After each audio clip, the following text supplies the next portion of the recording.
कधीच नाही चुकणार तुमचे फेवरेट टीव्ही शोज झी5 सोबत, तेही एकदम फ्री।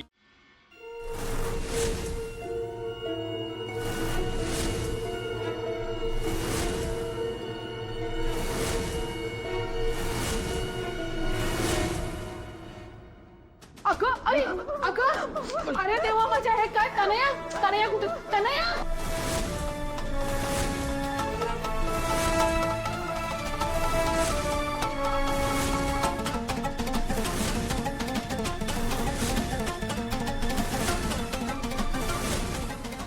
अरे उठव ना तिला। अय ग, अरे ओके, तुला काय झालंय का? लागलं नाही ना कुठे? ओकेच ना? अगं कसा काय कुकर फुटला?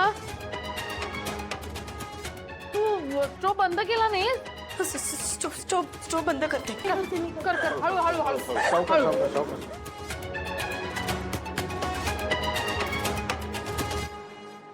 सॉरी, खरंच सॉरी, मला कळलंच नाही। अगं तनया, असं कसं नाही कळलं? मी सांगून गेले होते की नाही की 3 शिट्ट्या झाल्यावर बंद करायचा। शिट्टी अडकते हेही म्हटलं होतं मी तुला, का नाही केलं बंद? वाईट ते कशी, मला झोप लागली।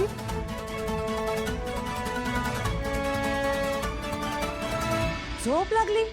अगं स्टोव चालू असताना तुला झोप कशी लागू शकते ग?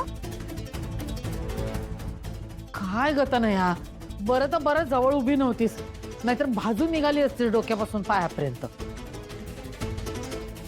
मग काय तर, नशीब आणि मुलं नव्हते जवळपास। ती मोठा ऍक्सिडेंट झाला असता काय माहित। अरे किचन काय झोपायची जागा आहे का? सांगायचं होतं ना कुणाला तरी। नाही तर काय, मी नाही तर निदान वसुंधराला तरी सांगायचं ना, याला काय अर्थ आहे? वहिनी वहिनी, मी काय म्हणते, राहू दे। तसंही तिने हे काही मुद्दाम केलं नसणार, मुळात तिला काही नाही झालं ना, हे जास्त महत्वाचं। हा बेबी, शांत हो, शांत हो। सॉरी सॉरी, खरंच खरंच मी सांगते, मी हे सगळं मुद्दाम। हो कळतलं, माहिती आहे। शांत हो, तुला काही झालेलं नाही। शांत हो। बस चल, आपण रूम मध्ये चालूया। चल खरंच सॉरी, मी बदलून घे जा। देवा, काय रे देवा कर्म। अरे ही कशाला नसते प्रयोग करते? काय गरज आहे? ते पण असे स्टोवर। बाबा, अहो आपला गॅस संपला ना, म्हणून मीच तिला हा स्टोव काढून दिला होता। आणि ती प्रयोग नव्हती करत, स्वयंपाक करत होती आपल्यासाठी। येतो का तिला करता? नाही ना, मग काय गरज होती? तुमचं म्हणजे ना, केलं तरी बोलणार, नाही केलं तरी बोलणार। प्रयत्न केल्याशिवाय शिकणार कशी ती? अगं तिच्या शिकायच्या नादात एक दिवस घर उडवेल ती। बाबा, जाऊ द्या ना आता। आणि जरा बघा तिच्याकडे, केवढी घाबरली आहे ती। मुळात ना, मी सांगते तुम्हाला, हा असा कुकर घरामध्ये ठेवायलाच नको होता। अगं पण तिला कळायला नको का? बाबा, मी काय म्हणते, खरंच जाऊ दे आता। आणि आई बरोबरच म्हणतात, तिची काय चूक आहे या सगळ्यात? ती शिकतीये बिचारी। खरं तर मीच तिच्याजवळ थांबायला हवं होतं। आता कसं बरोबर बोललीस तू। घरामध्ये जेव्हा असं काही घडतं ना, तेव्हा कारण फक्त वसुंधरा असते। हिला बोला, तनयाला कशाला बोलताय?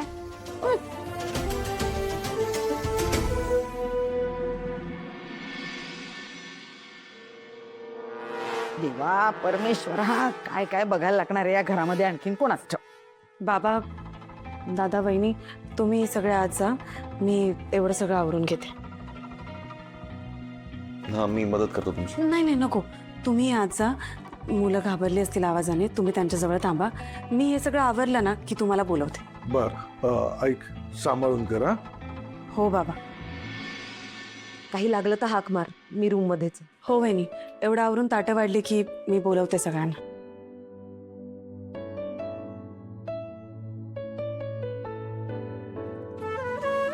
प्रेम, नक्की नको थांबू। खरंच तुम्ही जा, मी करते।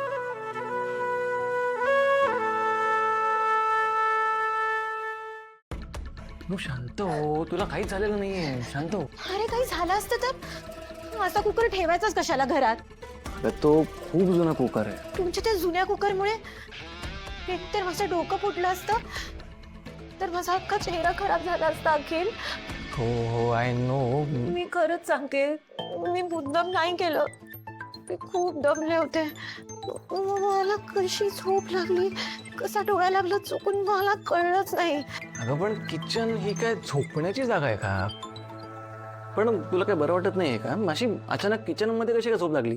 हे सगळं त्या वस्तुवहिनीमुळे होतंय.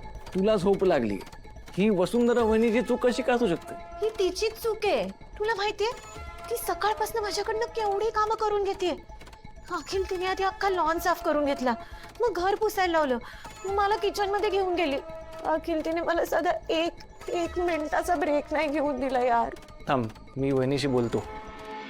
नाही नको तू नको बोलू वहिनींची. का? ऍक्च्युली मीच वहिनीला सांगितलं होतं की मला काम शिकायचंय म्हणून. हे असं असताना तू तिच्यावर का ढकलतीयस मग सगळं? तिने सांगितलं होतं ना तुला कुकर बंद करायला, तू नाही केलास. चुकलीस तू, चूक तुझी आहे. वाव अखिल, आता तू पण मलाच ओरडणार आहेस का? नाहीतर काय करू मी? दरवेळेस तू असं काहीतरी घोळ घालतेस आणि ते सावरण्यासाठी मला खोटं बोलावं लागतं. 50 लाखाचं ट्रान्झॅक्शन पण तूच केलंस. आणि तू काय बोलली होतीस? कोणालाही कळणार नाही. भास्कर दादाला कळलंय बरं का, चिडलाय तो माझ्यावर. अरे पण आता दिले ना मी पैसे परत, आता कशाला चिडतोय तो? कारण हे सगळं मी कोणालाही न सांगता केलंय.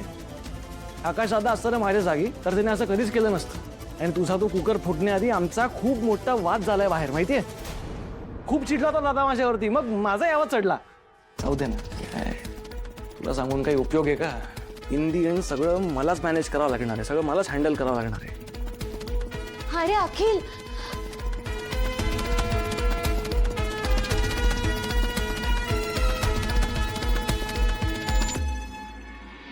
असं कसं बोलू शकतो अखिल?